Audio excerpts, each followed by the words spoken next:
Ça peut être une énergie masculine, entre parenthèses, une femme, bien évidemment. Par exemple, moi, j'ai une femme avec une énergie masculine qui est prédominante. Donc, je suis dans l'action, je suis dans le faire, je suis plus axée sur la planification et la stratégie terrestre. Comment ça doit s'organiser, parce que dans la matière, il faut faire ça, il faut faire ça, il faut payer les factures. Tu vois, on est toujours en train de guider, de l'idée, de diriger et même de protéger, bien évidemment. Donc après, je vous donne un petit truc. On est sur Terre, ok? Nous sommes dans une société qui est dirigée en général par des hommes. Et donc, par rapport au traumatisme, par rapport à la société et l'évolution, les femmes aussi doivent être capables de taper dans leur énergie masculine. Il n'y a qu'en présence d'un vrai masculin qu'une femme, dans son énergie masculine, revient à son état d'origine, c'est-à-dire revient à son essence féminine et qu'elle se met à être nourricière, maternante, elle est dans l'affection, elle est dans l'écoute, elle est dans la réceptivité, elle doute, va poser beaucoup de questions, va chercher à comprendre les choses. Donc oui, une femme peut être dans son énergie masculine. Et après, les guidances, c'est pour ça que j'arrête pas de vous dire que je ne parle pas de genre, je parle vraiment de l'énergie. Ça peut être des guidances qui parlent, vous êtes dans une situation, c'est deux femmes, c'est deux hommes. Moi, je parle d'énergie, en fait.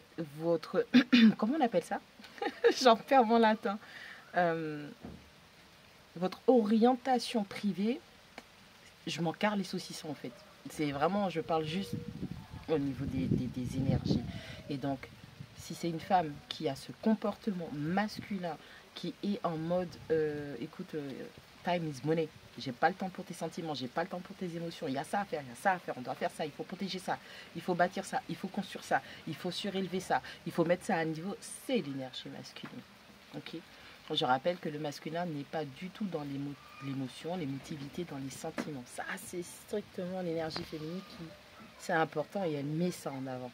Elle, énergie féminine. Je ne parle pas de genre. Quand vous regardez mes guidances, dites-vous qu'elle est en train de parler de l'essence masculine et de l'essence féminine. Ça s'arrête là. Je ne rentre pas dans les détails qui vont être en rapport avec votre parcours intime. Ok?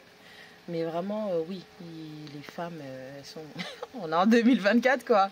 Je ne sais pas si vous avez vu comment les choses se déroulent, comment les choses se développent avec certains types humains masculins.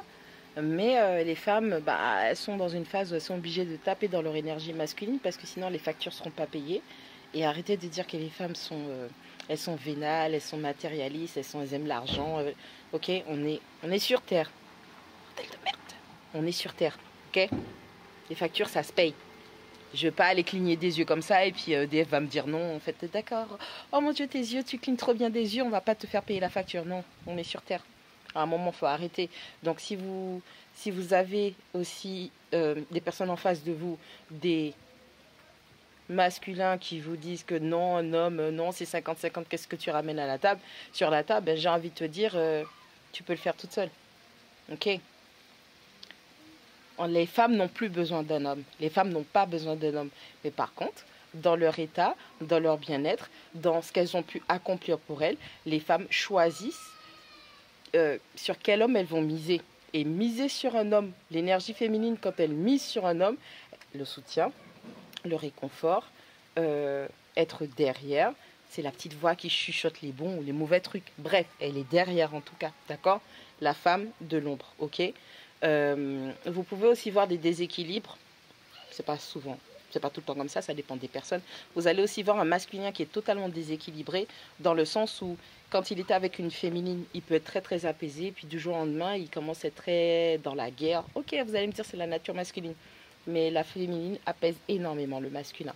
Et vous pouvez aussi voir justement ce déséquilibre chez la féminine, où il y aura un excès de tristesse, un excès de dépression, parce que... Et vas-y, Kalishiva, laisse-moi tranquille.